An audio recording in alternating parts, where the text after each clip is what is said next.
My family resides across the country in a quaint house, and I make it a point to visit them whenever I can.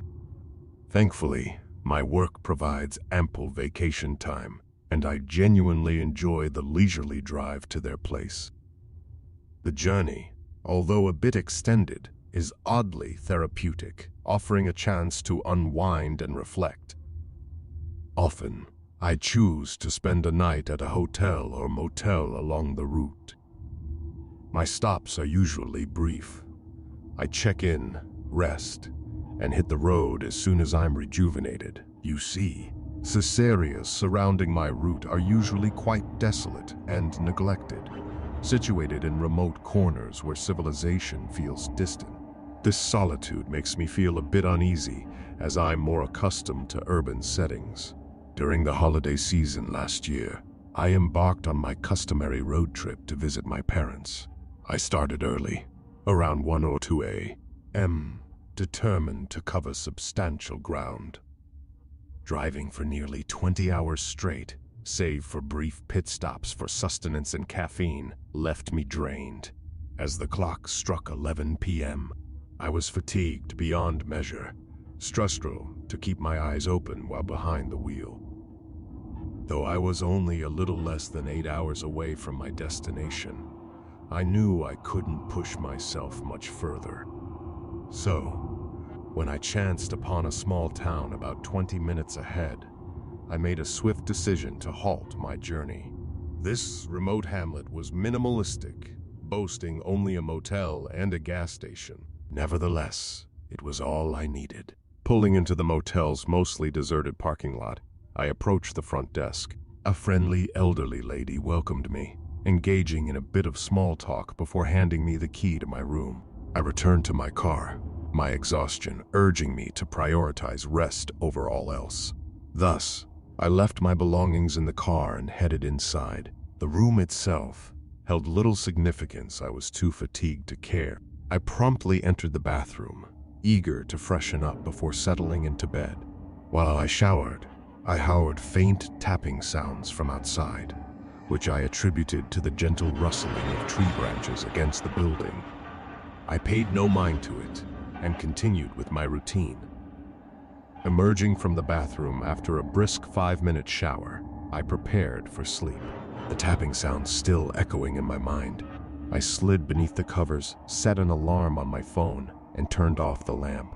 My exhaustion trumped any concerns about the motel's age and remoteness, and I fell into a deep slumber with remarkable ease. However, my respite was short-lived. Abruptly, I jolted awake to the sound of movement near the bed, my senses on high alert. In the dimly lit room, I strained my eyes toward the front door, my heart racing. Paralyzed by fear, I remained rooted in place, hesitant to reach for the light, terrified of what I might encounter. Moments later, a noise emanated from the other side of the room, near the window. Panic surged through me, the darkness suddenly oppressive. Swiftly, I switched on the light, revealing an empty room, or so I thought. As my gaze swept the space, my eyes settled on the slightly ajar closet door. My mind raced, contemplating the possibilities. Summoning my courage, I ventured forward, slowly nudging the closet door open. To my astonishment, a large bag tumbled out, revealing a trove of luggage, clothes, and assorted items belongings that did not belong to me. Bewilderment coursed through me as I processed the inexplicable scene before me.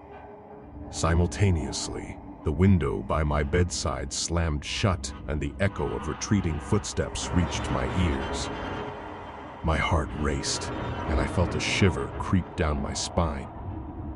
Capitalizing on the momentary distraction, I seized my phone from the nightstand and fled to my car. As the engine roared to life, my eyes met the figure of a man standing just outside the room's entrance. Our gazes locked momentarily before he darted inside, clutching a bag from the stash within the closet.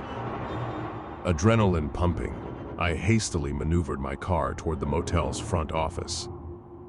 Racing inside, I recounted the harrowing events to the woman at the front desk, my voice trembling. She acted swiftly, alerting the authorities and ensuring our safety within the confines of the office until their arrival.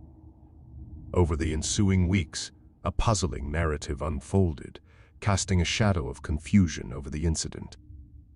The bags discovered in the closet were traced back to victims of recent robberies, individuals who had fallen prey to similar crimes at various motels in the vicinity over the past month. The man who had crossed my path appeared to have used the room as a temporary storage space for his ill-gotten gains, using the unlocked window to gain access. Curiously, one of the bags stood apart from the rest. It bore no association with the other reported thefts, sparking intrigue and prompting repeated inquiries from the authorities. A confluence of questions consumed my thoughts. What was the significance of that particular bag, and why did the man risk exposure to retrieve it? The incident, fraught with mystery and a lingering sense of unease, continues to occupy my mind. The notion that he had opened the window while I slept, unbeknownst to me, only adds to the chilling nature of the encounter. I'm haunted by the thought of what his intentions might have been as he hovered outside my window and what sinister purpose that one bag held.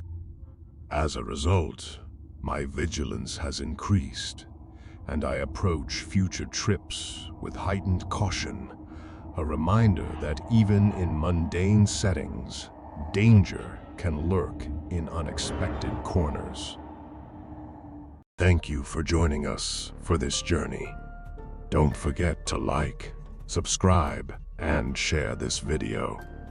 Goodbye.